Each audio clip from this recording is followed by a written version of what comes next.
Hey, welcome to the Black Knight Nation podcast. I'm your host, Sal Interdonato. The Black Nation podcast is sponsored by Higher Echelon. Higher Echelon is a company run by Joe Ross, former Army fullback, former Army assistant coach, former Army officer. We really appreciate Higher Echelon sponsoring this podcast. And tonight we're going to do a recap of Army season opening, a loss to Coastal Carolina, 38-28. And we have Jason Frazier here, former Army linebacker. And we have Army fan Brendan in Jersey here to break down the game. It's a game, guys, that I was in attendance for. First half, I watched from the stands. I watched from the Coastal sideline. I had like front row 30-yard line seats. I was trying to take a video of the game while I was sitting down, and pretty competitive first half. And second half, I watched the whole half from the field. And what I got out of this game is that these guys were playing like it was a rivalry game pretty much. I mean, it was both teams were giving it everything they had.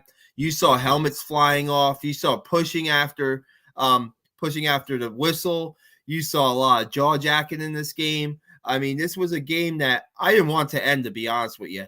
I wanted this game to go forever that night. I know it was a 7:00 start, but I just thought it was a really good matchup. Pretty much what we thought we were going to get out of this game. It comes down to the fourth quarter, and Coastal Carolina has that big drive. 10 straight runs. They almost pulled an Army on Army. 10 straight runs, 75 yards. They chewed up a bunch of clock and, ended up winning by 10 points. Let's bring in Jason Frazier. Jason, what was your take? Quick summary of the game. Your take of the game. Yeah, thanks, Al. Yeah, so for me, in true Army football fashion, the team wasn't intimidated by the stage. Coastal had some success over the last couple of years. They have a Heisman campaign with the quarterback this season, and the crowd is definitely there in full effect. And so, even with all of that going on, Army still showed up. They battled, they competed the whole game, and just like any start of a season, we have a lot of things to iron out, and I believe that the team came away with some good tape and some lessons and some things to improve on for next week. No doubt. Brendan, what is your quick thoughts, just opening thoughts on the game? Well, first of all, in the interest of editorial transparency, I watched this game on my phone while at a drive-in movie theater. So between that and the let's say the level of effort that the worldwide leader put into this game, it was kind of hard to glean a lot of relevant information. But I talked myself into a positive prediction this week, but this game was very much kind of all my fears about this season come to light, at least against a quality opponent like Coastal Carolina. Like I didn't get the sense that, again, feel free to take what I'm saying with a grain of salt, but I didn't get the sense that the QB rotation was particularly effective in this game. It seemed like they schemed Andre Carter completely away on the defense. And I saw a lot of complaints online that there may have been some chicanery with that, a lot of uncalled penalties. But we saw that last year too. So, yeah, I mean, I don't really know what you do about that. And that's pretty much it. If I had to sum up the game with one stat, it would be, Coastal had, I think, 30 first downs to 11 for Army. And then, obviously, like, kind of the decisive play in the game was the pick at the end of the third quarter. It was a different game after that, but it was incredibly competitive up to that point. So, yeah, I said last week, it's not the end of the world if there's some blood early with this schedule. It's a tough schedule. They could still go on to have a very special season a la 2018, but obviously they have a lot to clean up this week, and doesn't get any easier with Frank Harris and UTSA rolling in. Yeah, they had a really strong opening game. They might not have won that game, right? But it was a triple overtime game. We'll talk about that in a second. You know what? I was able to do some research before the podcast, and I'm going to do a quick thoughts story coming up, hopefully be out tomorrow. So time of possession, right? Coastal won time of possession in this game. They ran 70 plays to Army's 47. I just want to look up real quick, how many times in the Jeff Monken era has Army lost time of possession? in games. They haven't won time of possession in games. The answer is 22 times. 22 times in his career in 9 years, they didn't win time of possession. And now the record in those games is 5-17. So that those are telling stats with time of possession, plays ran, and like you said, first downs there, Brendan, right? And I was thinking of something else you were talking about, the Tyler interception. I'll talk about that in a little bit. But, I mean, pretty much Coastal was doing what Army does to a lot of opponents. And, being at that game, I've been at a couple road openers in my Army reporting career, so to speak. I went to San Diego State in 2012. That was a disaster. I went to the Temple game in 2016, I believe, and that's when things started to turn around in the program, right? And this game, Jason, you talked about it, this game, right? And the atmosphere at this game. Now, there's 21,000 fans. This is not an Ohio State. This is not a Wisconsin. This is not a big house, right? But 21,000 fans. It was a pretty good atmosphere there. And I mean, originally, I remember talking about this, Brendan, on our season preview podcast. We thought maybe there would be a lot of Army representation there, right? We thought maybe there'd be a decent amount. There were a decent amount of Army fans, but the Coastal student section was filled on Labor Day weekend. And it was a pretty tough environment to play in, I would say, for Army to open up the season. And like you said, a really tough opponent. And we talked about on the season preview podcast that you're going to learn a lot about this team in the first couple of weeks with Coastal and Texas San Antonio in the first two games. And I think Tyler said at the press conference after the game that they don't really think of this as a loss, but a lesson. So we're going to see, Jason, we'll see what lessons are learned when they play their home opener, because it's not like, Army's had a lot of success at home in Jeff Monken's time there, right? But they got to get things right. And let me ask you this. You can speak on this. They got to get things right. Now, I know Frank Harris might throw the ball over the place, but maybe when Texas San Antonio sees some film on the Coastal Carolina game, they're going to say, hey, look what Coastal did in the fourth quarter. And we talked about, Brendan, Nolan Cockrell graduating and Eric Smith graduating, that middle of the defense. Who's going to step up? And now, do you expect guys to step up on the first game in the season opener and play like Cockrell and Smith? No, but I mean, it just seems like there was some inconsistent play in the middle, that nose tackle middle area. They're running three different guys in there, right? Three different guys in there during the game.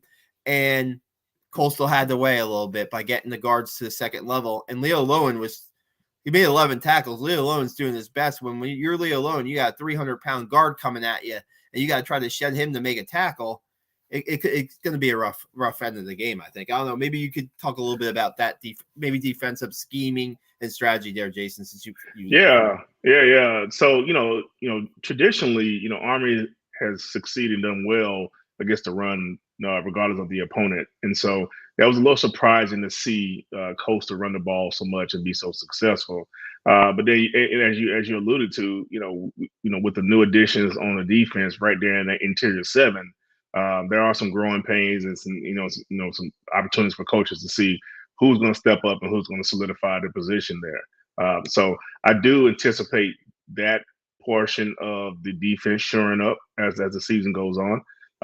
But I can't say I wasn't surprised, just given the turnover at those positions and how crucial those are to stopping the run. Yeah, 36 minutes of possession time for Coastal in this game, and Army got 3 first downs in the second half, and 2 of those first downs were touchdowns. So they moved the chains one time on a drive in the second half, and you're scoring quickly, right, Brendan? They had the offense going. I'm going to eat some crow here, Brendan. I'm going to eat some crow because I said that in the season preview podcast that Army fans are going to miss Christian Anderson and the ability to pass. So there goes Tyler, 54-yard pass to Ijon Marshall wide open for a touchdown. There goes Cade Ballard, 73 yards to Brahim Murphy for a touchdown. You know what though, Sal? Don't get your fork and knife out quite yet though, because a lot of quarterbacks can hit a wide open receiver, downfield with nobody around him. I think Christian Anderson, I think the thing we're missing right now is like hitting that like 7 to 15 yard pass that, keeps a drive alive, or just, helps keep the defense honest. It's really that mid-range passing game. Cause quite frankly, when Army scores quickly, I get nervous because Army's not being Army. Like they had one extremely Army drive this game where they went, 75 yards in 9 minutes. Other than that, they didn't have a drive where they held onto the ball for even 4 minutes. Wow. And if, they even things out in the first half with that long drive, but in the second half, they just, they just weren't, grinding out those yards like they need to.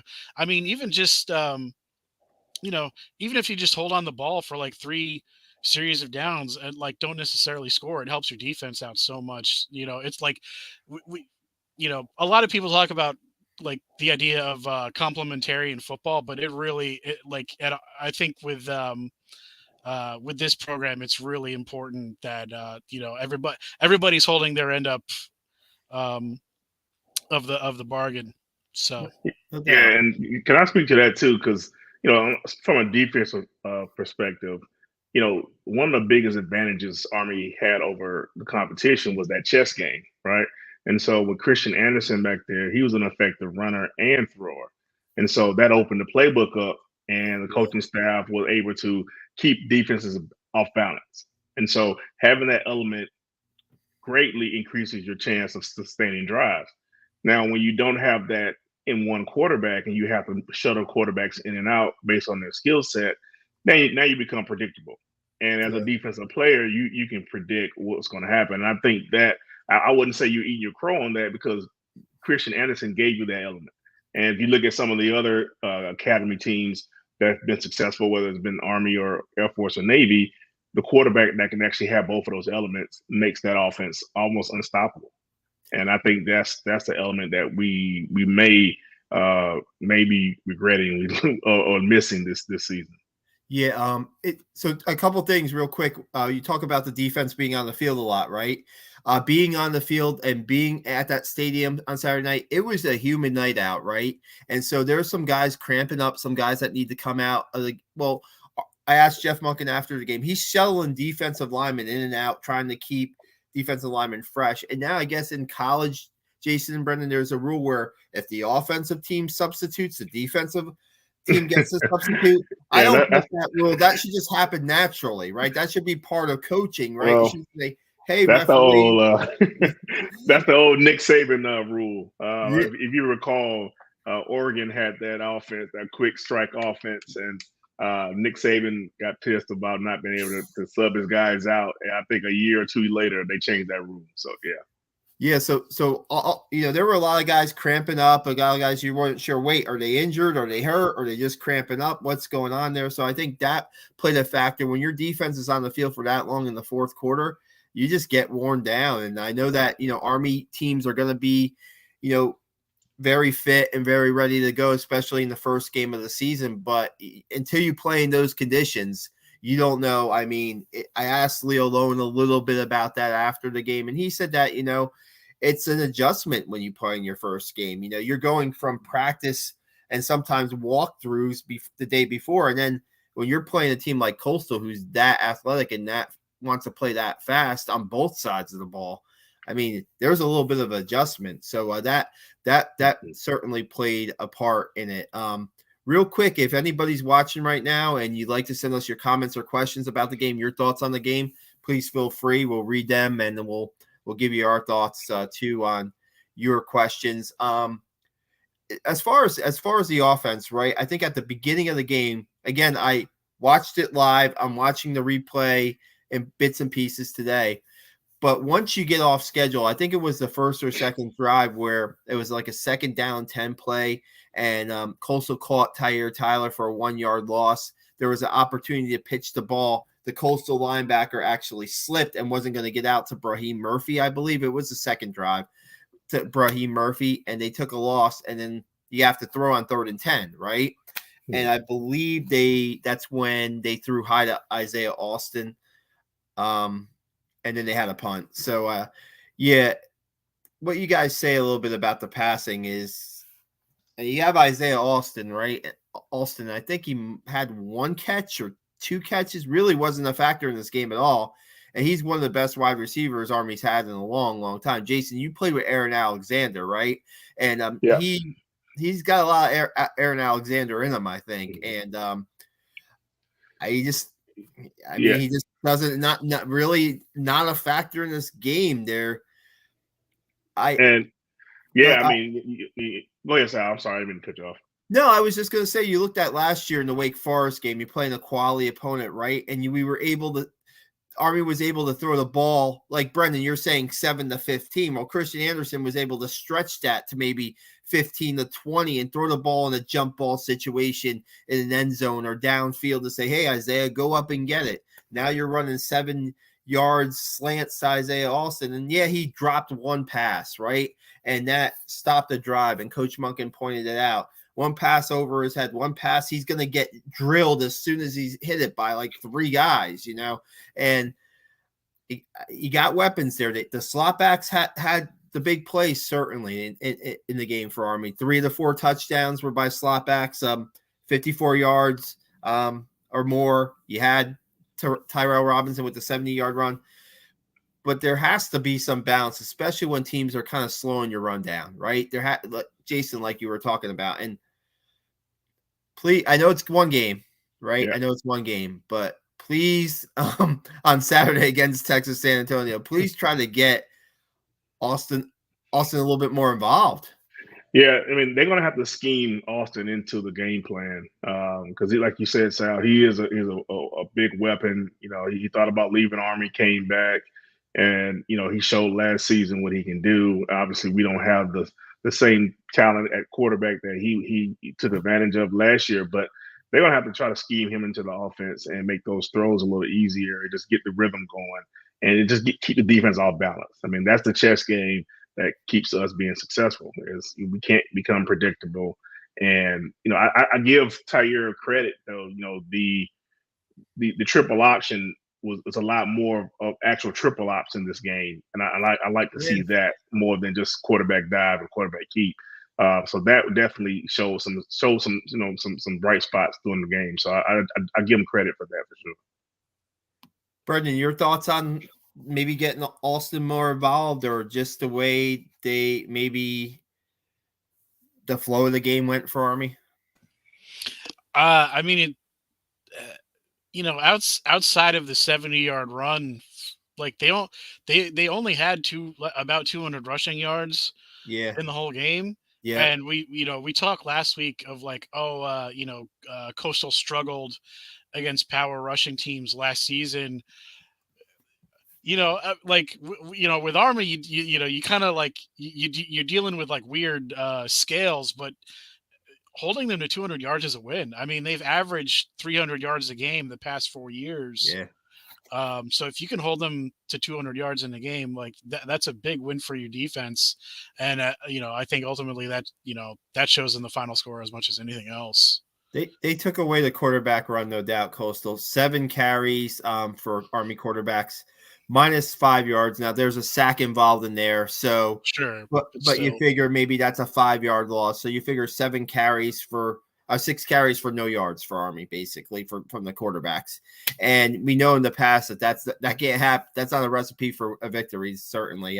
Let's get to a question here from Maximus Marshy. I hope I had the pronunciation of the name right. He's just worried about how we're going to be able to stack up against UTSA, who obviously can ride with the big dogs, taking Houston to 3 overtimes. UTSA shows they can play in the 3rd and 4th quarter. The last game showed that we lacked there. Yeah, I mean, we'll see. It's one game. We're not going to like jump off the ship, so to speak. Wrong reference, but jump off the wagon, so to speak. But I mean, this is Brendan, we talked about this. This is 2 tough games, and we're going to see what early on. You're going to see what the team is pretty made of when you have a team like UTSA, 12-win team last year, has their experienced quarterback. Frank Harris is not. You're going to get. I'm sure he's going to, like we said, he's going to look at that film. I'm sure he's going to running quarterback too, right? A little bit. So multiple quarterback dual threat. I don't know. What do you think, Jason? Yeah, no, I definitely understand, and thanks for the question, Maximus. Or the comment. I just want to caution the fans to, just take it week by week. Any given Saturday, anything can happen. So I don't put too much weight on what they did against Houston, and just the same way I don't put too much weight into what Army did last week, because I do feel like you'll grow each week, and the challenge will be there from a defensive perspective. So I know how those guys are thinking, and with that challenge, I do feel like they'll show up and have a better showing. But also, there are like we said before, there are some things we need to shore up and get corrected, because it doesn't get any easier. I was we were talking. This is a point I wanted to make during the quarterbacks when we were talking about throwing the football. I was on the sidelines with our photographer. By the way, if you check out BlackKnightNation.com, our photographer, Margaret Kite, she took so many pictures of the game, guys. I had to put up 2 galleries. I had to put up 2 separate galleries.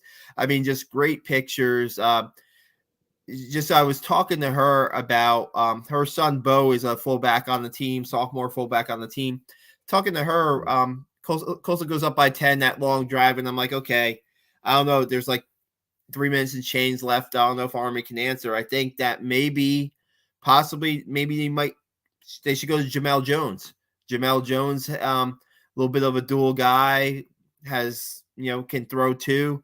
And what happens? One of the first plays, Cade Ballard to Brahim Murphy over the top for 73 yards and a touchdown. So in my head, I was thinking, okay, if they're going to come back, maybe because they weren't having success with the 2 that were in there so much, right? When they need to kind of, move it at times. I thought maybe it was a time for Jamel Jones possibly, but they went with 2 quarterbacks.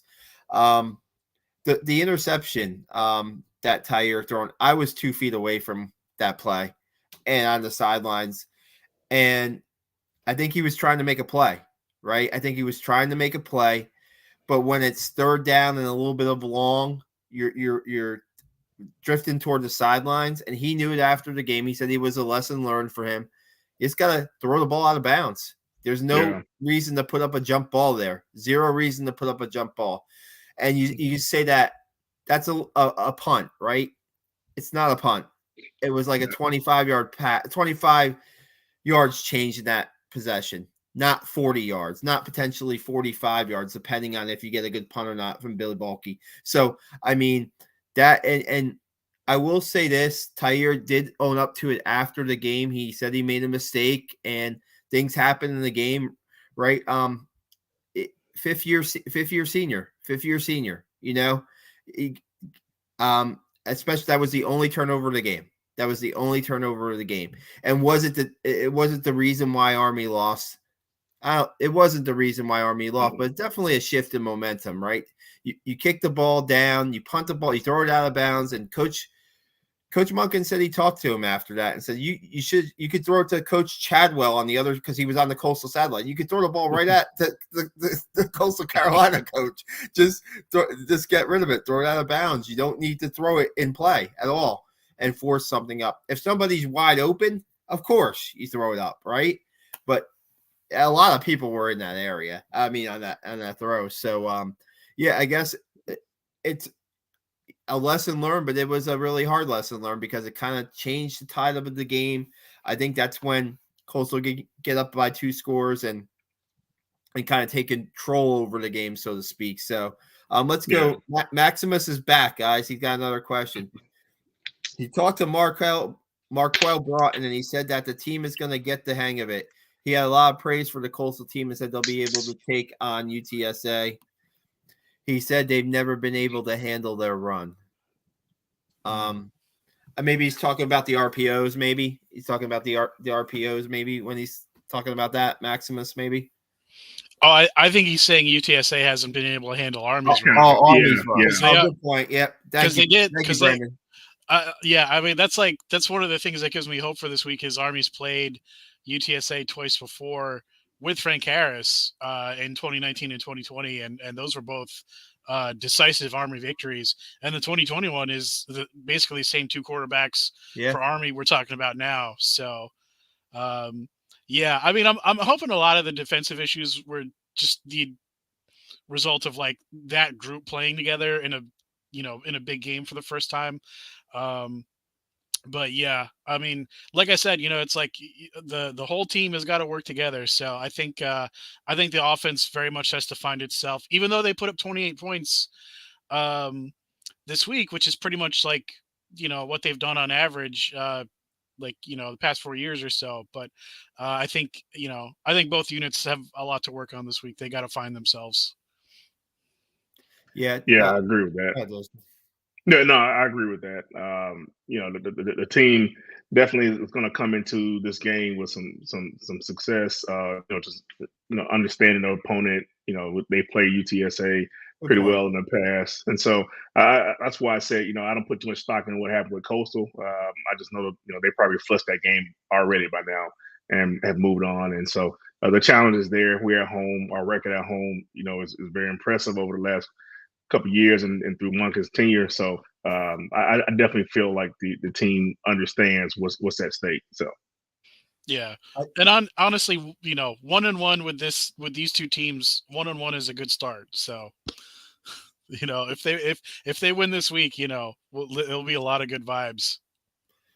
We'll see what happens with that Coastal team, but that Coastal team didn't have a lot of experienced starters back, right? But they have a guy like Reese White. I don't know if I pointed him out during our preview. I thought I might have. That guy's played a lot of football for Coastal, and what did he do on Saturday? 2 TD catches, 1 TD run.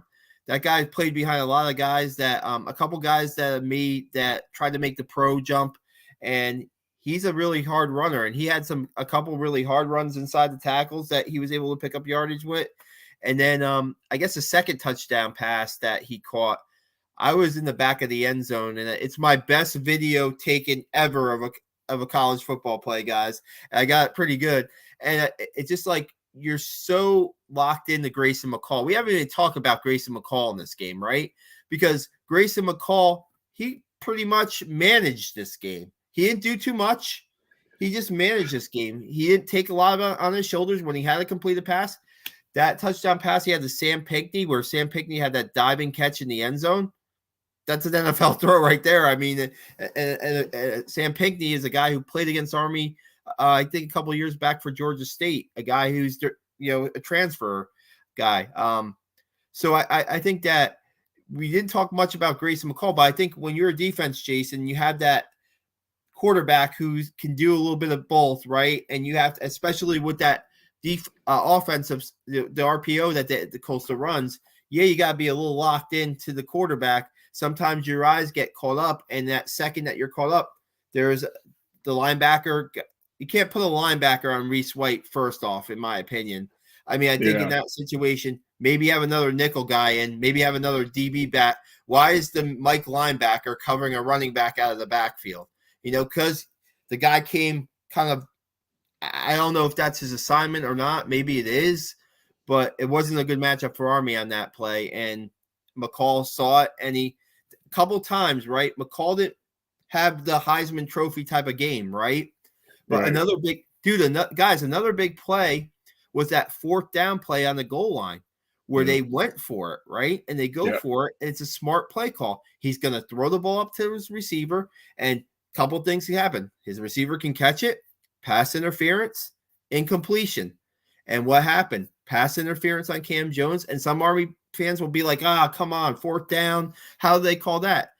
When I saw it live, Cam Jones did not look back. He did not look back on the ball. That's pretty much, Jason, that's an automatic flag pretty much, right? I mean. Yeah, three things can happen on that play, and two of them are good for the offense. So, that was a smart play call, like you said. Ironically, you talked about McCall's play wasn't really Heisman-esque. They really ironically out-armied Army that game. Like as you said, paying attention to the quarterback, lulling you to sleep with the run and then pop one over your head. That's Army's game plan right there. It was surprising because the hype was there, from last season. He did come in off of an injury, so that you kind of had to look at that too as a defender to say, hey, maybe they won't throw him as much as they can. But if you look at Coastal's offense last year, running the ball and that RPO action is what they're all about anyway. So. Yeah, I think that. So on that series where they got the pass interference penalty in the end zone, they had McCall had scored on a run, and they called a holding penalty to back that up. And you're like, okay, maybe Army will hold them to a field goal here. And you think Coastal maybe will fourth and I think they were at the 7-yard line. Maybe they'll kick a field goal, settle for the field goal. No, they stayed on. Good play call, and I mean it's kind of Cam Jones is probably hand fighting, being physical with the guy back and forth, and the referee called it on Army. And Coach Monken after the game really didn't have too many pass interference. I mean that's what it was, and it's a really tough call. And Cam Jones, honestly, before that, he walked off the field. He missed a couple plays because of maybe it was cramping up or maybe he got hurt. I don't know which one it was, but he came back into the game. And maybe Coastal saw that and said, "Hey, well, let's throw and let's see if we can get a one-on-one." You're going to get a one-on-one most of the time with Army corners anyway in that situation on the goal line, right? And they took advantage of it. So let's see. Oh, Maximus we got some talk between Bay Knight and Maximus about Maximus's name, man. Hey, pretty cool name. Anything else, guys? We want to talk about the Coastal game before we move on? We talked a little bit about UTSA, but Brendan, you have anything else to add?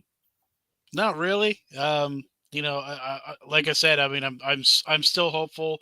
I last week I predicted that the season would be 9-4. I think that still looks like a good prediction so far, but I'm hoping to be at the game this Saturday. Nice. And I hope they get off the mat and find themselves and kick some UTSA butt. Yeah, I think that the Army home games for the most part, right? Like Jason, we talked about their success that they have at Mikey, how they made that a pretty strong home field. And I look at, you get some exciting games at Mikey too with this team when they were having the real successful seasons, the double-digit win seasons. There, you look at Eastern Michigan game, Temple game, overtime. There were a lot of exciting games there. Even last year against Wake Forest, that was crazy, 70-55. Mm-hmm. Who knows? I think you're going to get an entertaining game, no doubt, on Saturday. I think that, I think it's going to be big to see. Army established the fullback a little bit more. Yeah, they got Jakovic Buchanan the ball early on, but then when you score pretty quickly, you go away from that a little bit, and you try to – sometimes I get on the play calling for being too fullback heavy. And against Coastal, they spread it around a little bit, right? They spread it out a little bit. And but I still think that Jakobi you got to establish Jakobi. Guys, I didn't talk about this, but that 4th and 2 run by Jakovic Buchanan that set up his touchdown, that was Army football. I mean, that was Army football. I have the video. It's up on social media, Black Knight Nation, Instagram, and I think Black Knight Nation Twitter.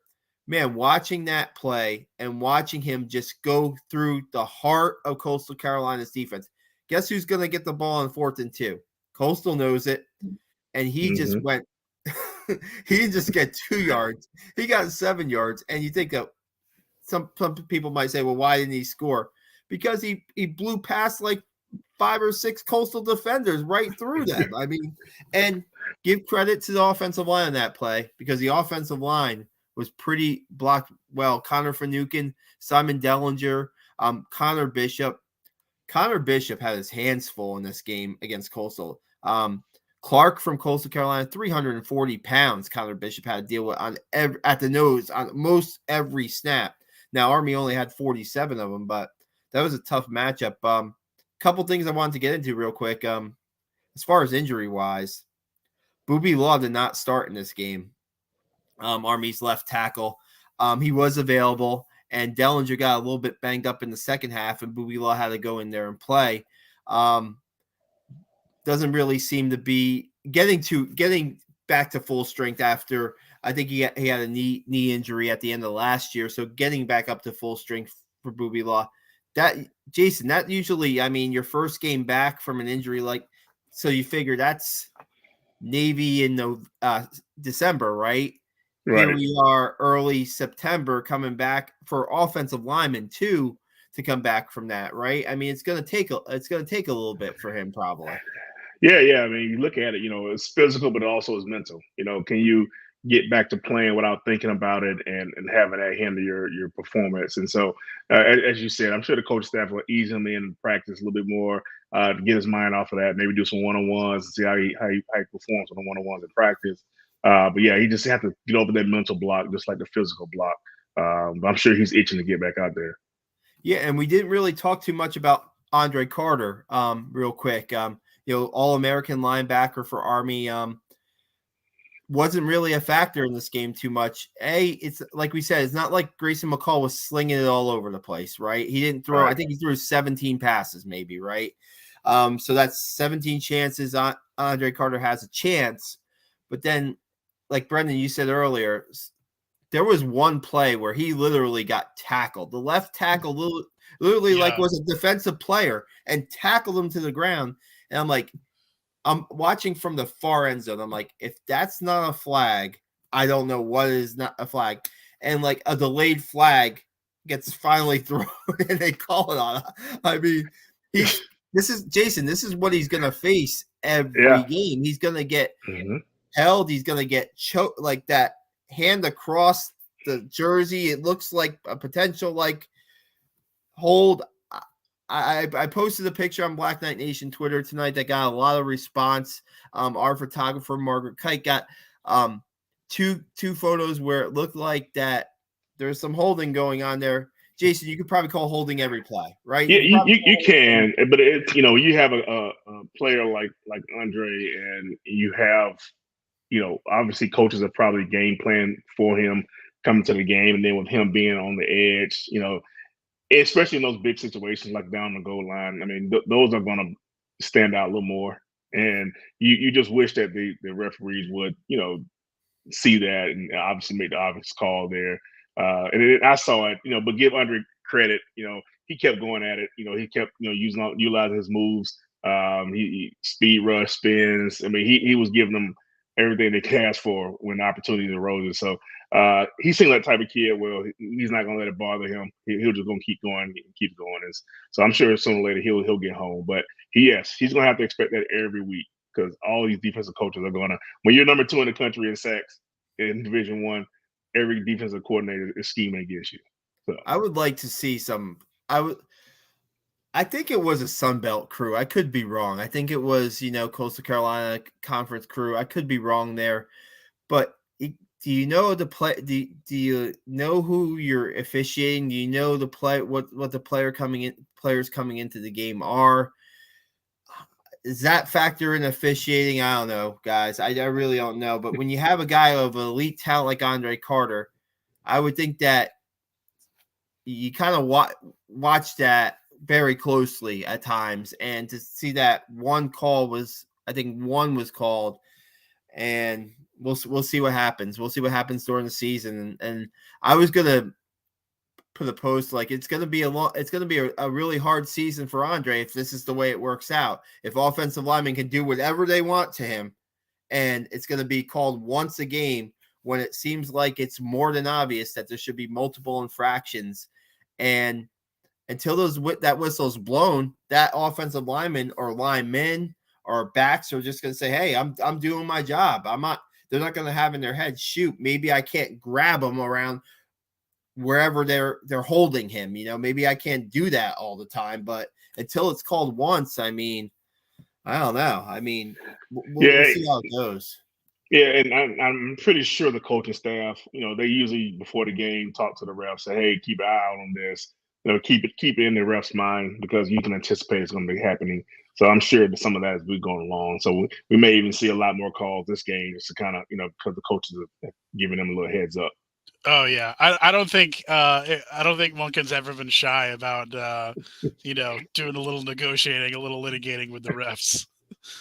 Yeah, I mean, sometimes you just shake your head with some of the things that go on in officiating. I mean, and he'll say it's not an easy job to be an official. You're right. That's what Coach Munkin will say a lot. It's not an easy job to be an official.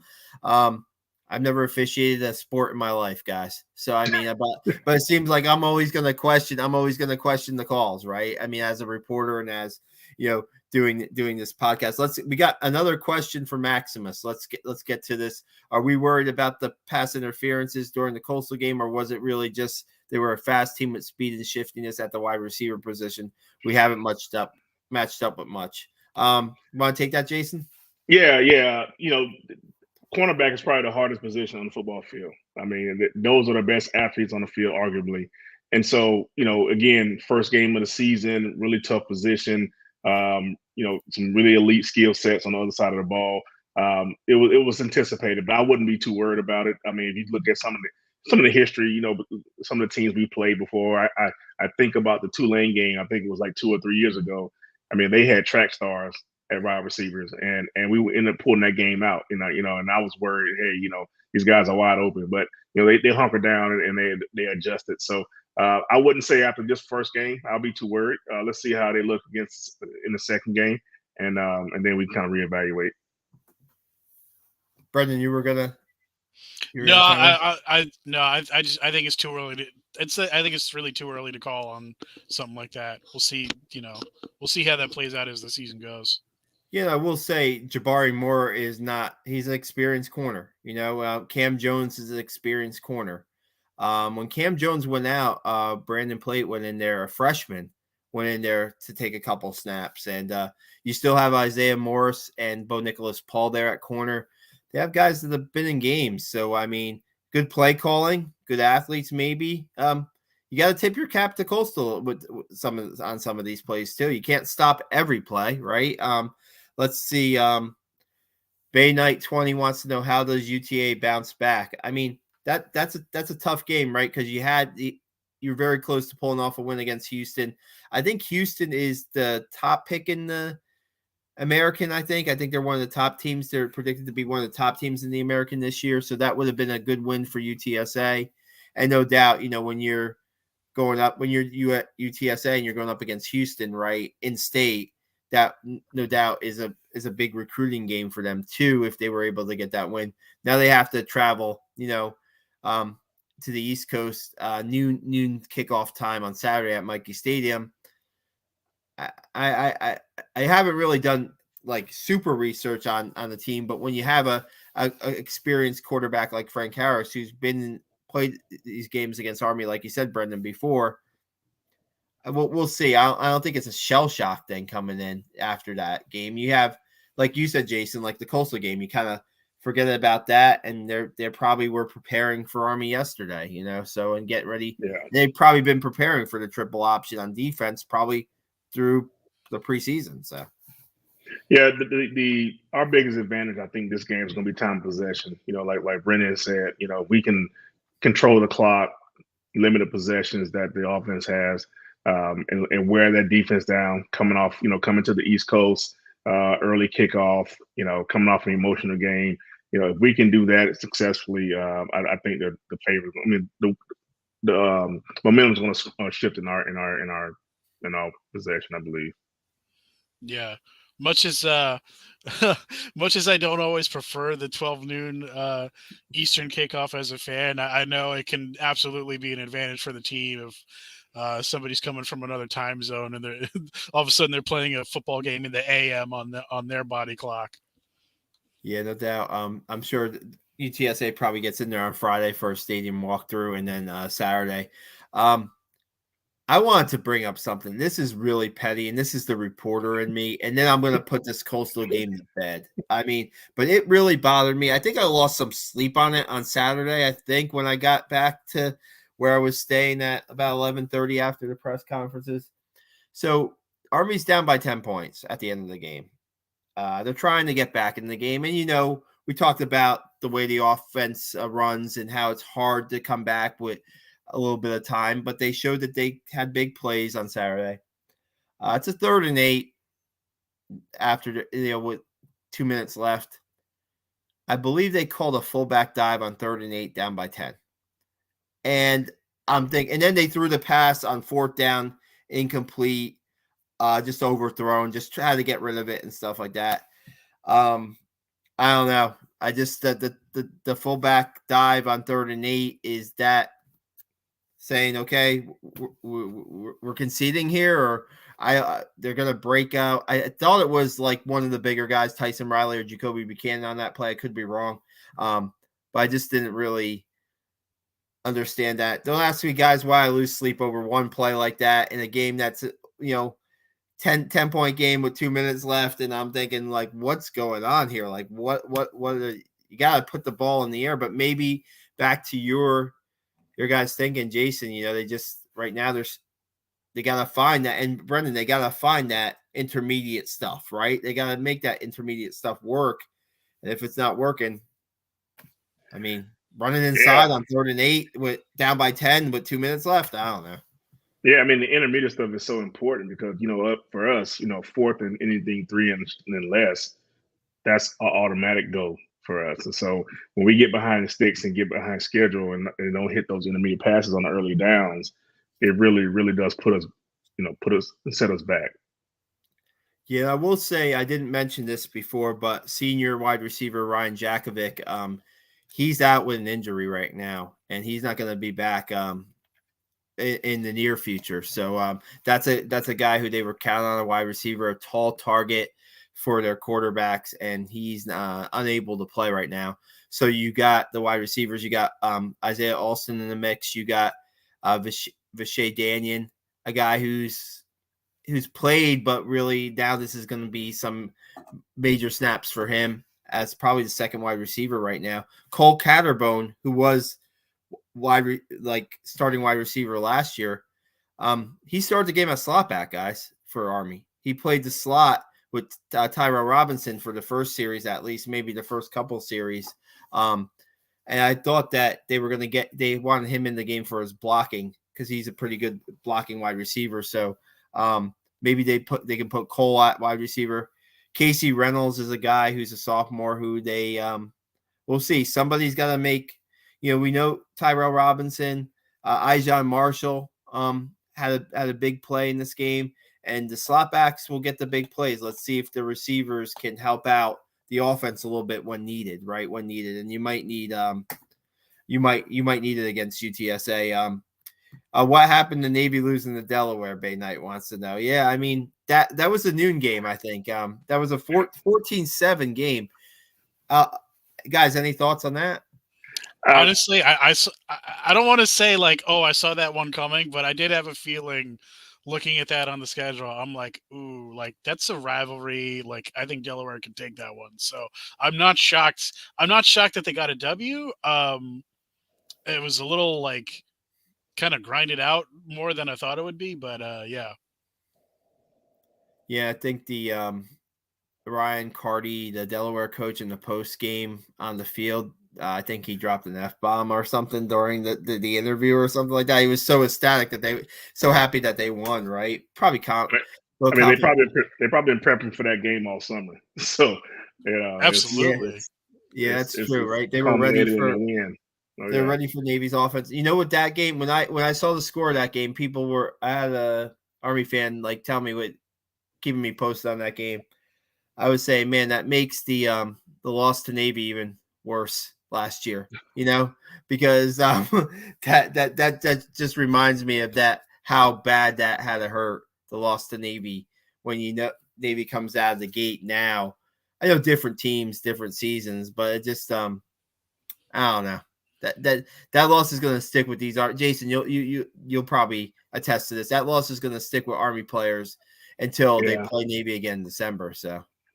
Yeah. I mean and that's kind of goes back to my point earlier. You take these games week by week, and you never know what's going to happen on that Saturday, and you just can't take any teams for granted for sure. So that one did sting. So well, I think Levitai, he looked like a world beater against Army. He played well against Army last year. The Navy quarterback, he had a really good game. The one touchdown run that he kind of ran over a couple guys and got into the end zone. I mean, he played that game pretty well. We'll see. Like you said, it's a long season, so we'll see. And the Navy's schedule is not easy. So playing in the conference is a lot different than when you could play an independent schedule like Army can. And Yeah, Army has 2 tough games, but once Navy gets in the conference, there are really no layups for them. Yeah, I mean, I think coming into the season, Navy was only favored in 3 games, and now it's down to 2. So wow. I think if they somehow win 4 games a year, that's like an accomplishment. But that's 3 like really embarrassing home openers in a row for Navy. Like they've had 2 blowouts the past 2 seasons, and then losing to FCS Delaware. Like that's pretty bad. And I don't know, like you say, how do you come back from Army come back from a Coastal loss, right?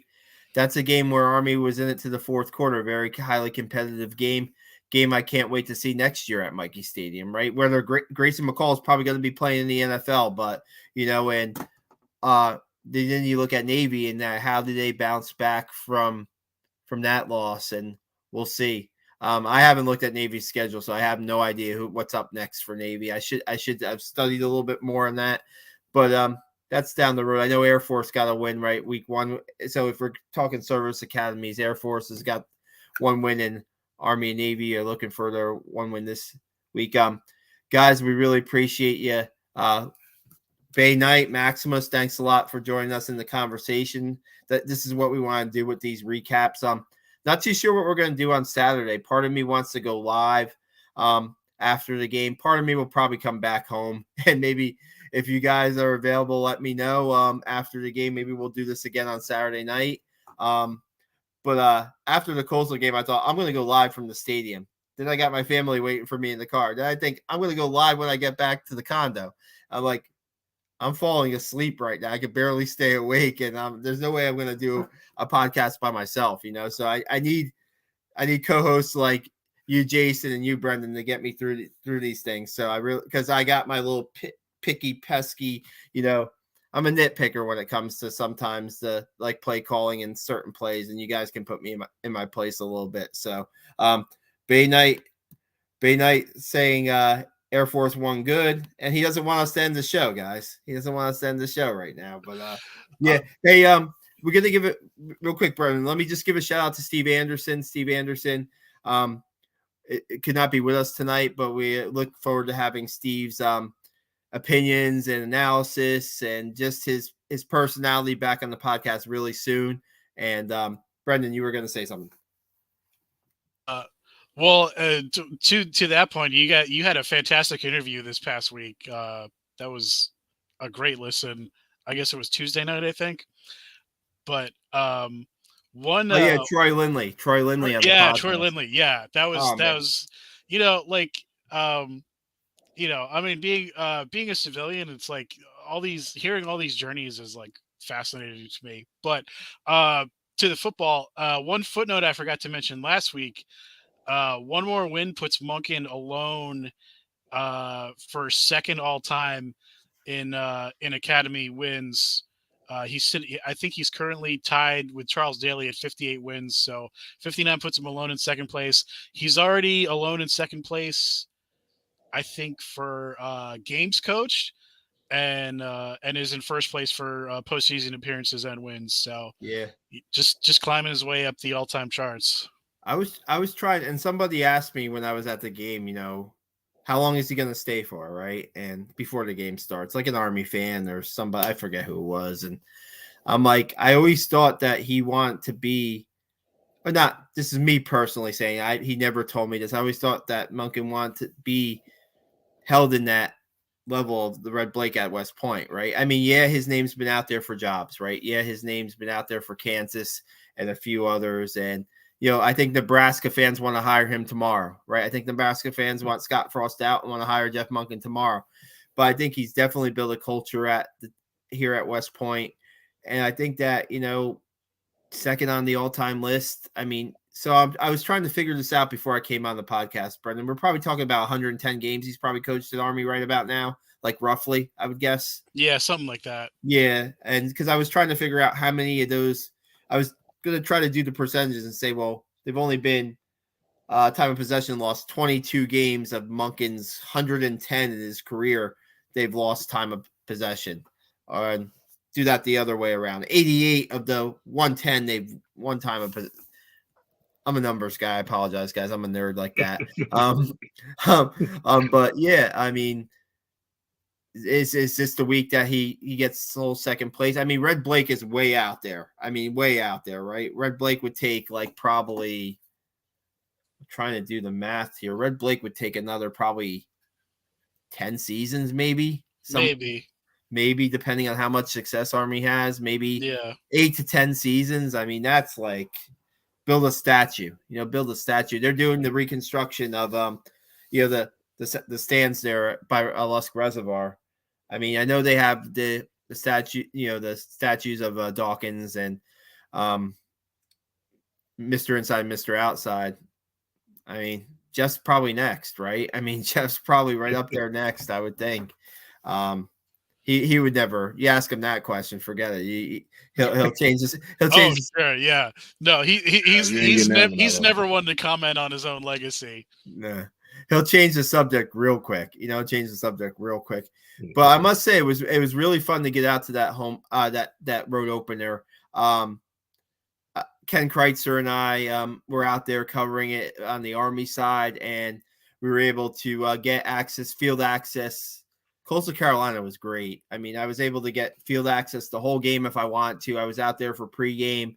I was out there, most of the game, post game. It felt like it was for me, it felt like it was almost an Army-Navy game, because that's what kind of they let certain media do at the Army-Navy game. And hopefully at home, I'll be able to give fans some insight. Fans that can't really be at, like Brendan, you're going to be there. I'm going to be there for the home opener. Jason, you're going to be probably watching on TV maybe and stuff. And just give like that, even if I do like a live pregame warm up on our Twitter page, Twitter account, just to give people idea what the players put into this. It's not just they're going out and play. I mean, they're getting there 2 hours early, warming up, and you can see a little bit of the vibe of the team, no doubt.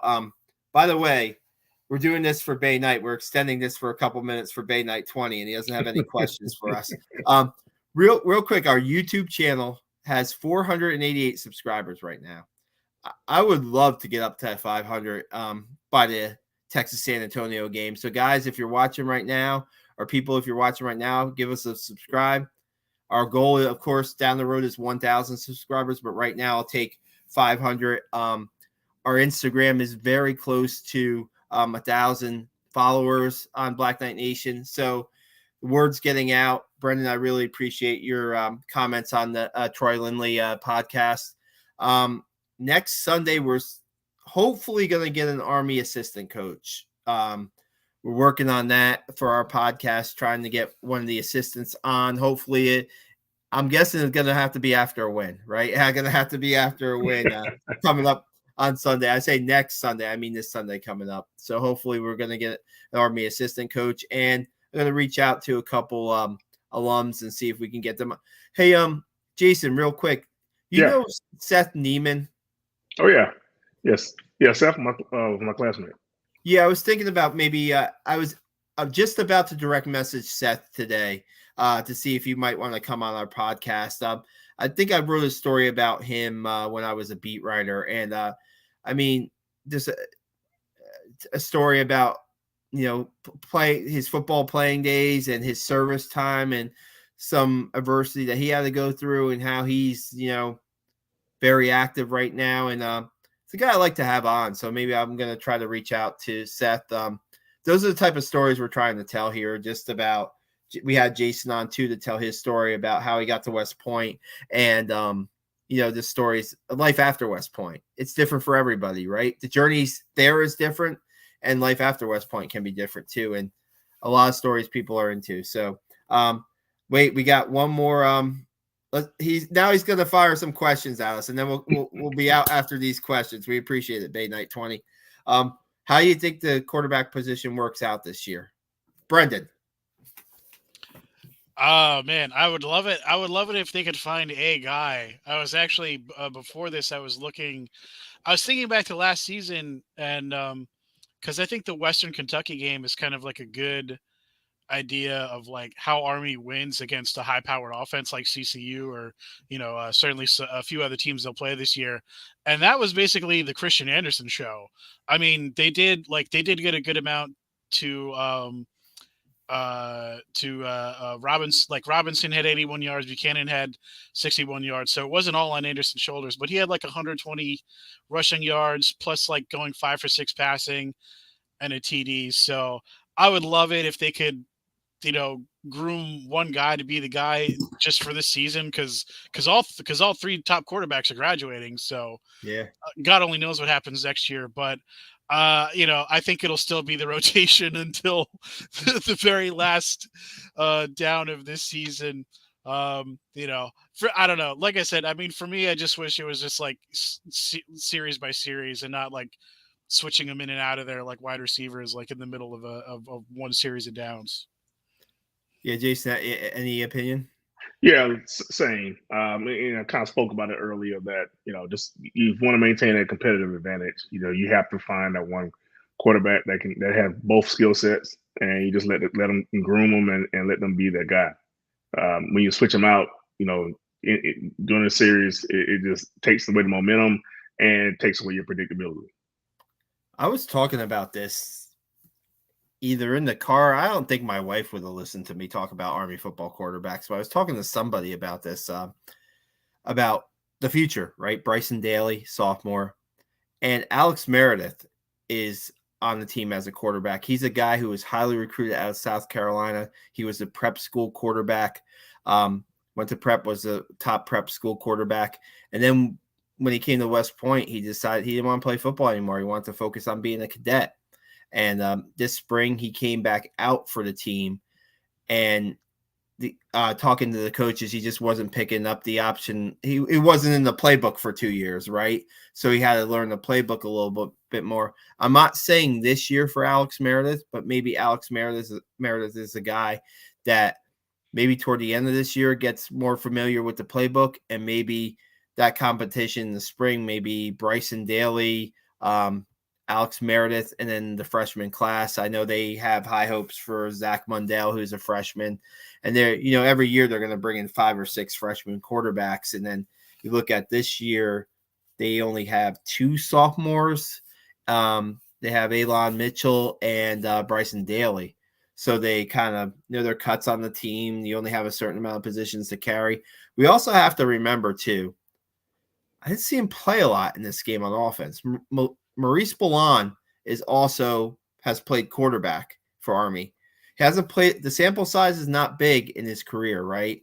But he has been on the field to get some first down clinching drives at the end of games in 2020. He does have experience. So there are options out there right now. Tyre and Cade are the tops. Let's see what different guys they have. Okay, we're good with that. And Bay Knight says Tyler run. He thinks he's Earl Campbell, but he only weight.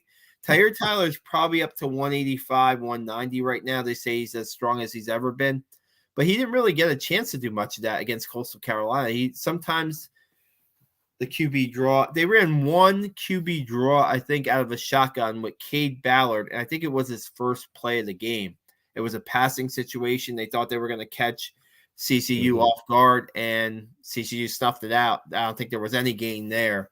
That's a play that Christian Anderson ran, right, Brendan? He could run the QB draw from the shotgun position. It's almost like a little bit of a direct snap. I love when they used to get him out on the edge and have Jakovic Buchanan as his lead blocker, and he just can get some. Yeah. Those were good. Those were some very creative plays out of the offense that they ran.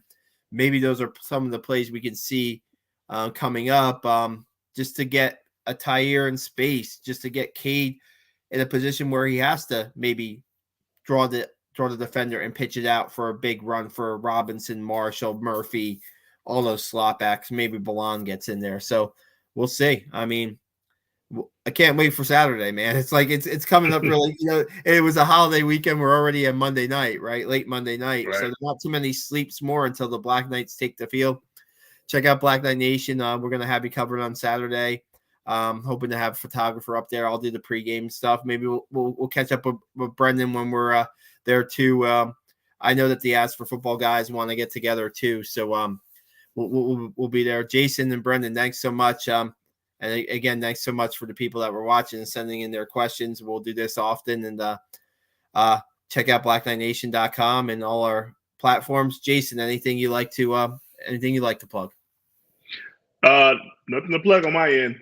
Just Sal, thank you for having me on, and would love to keep coming back as much as you need me. So, and Brandon, it's good to meet you. Good to meet you.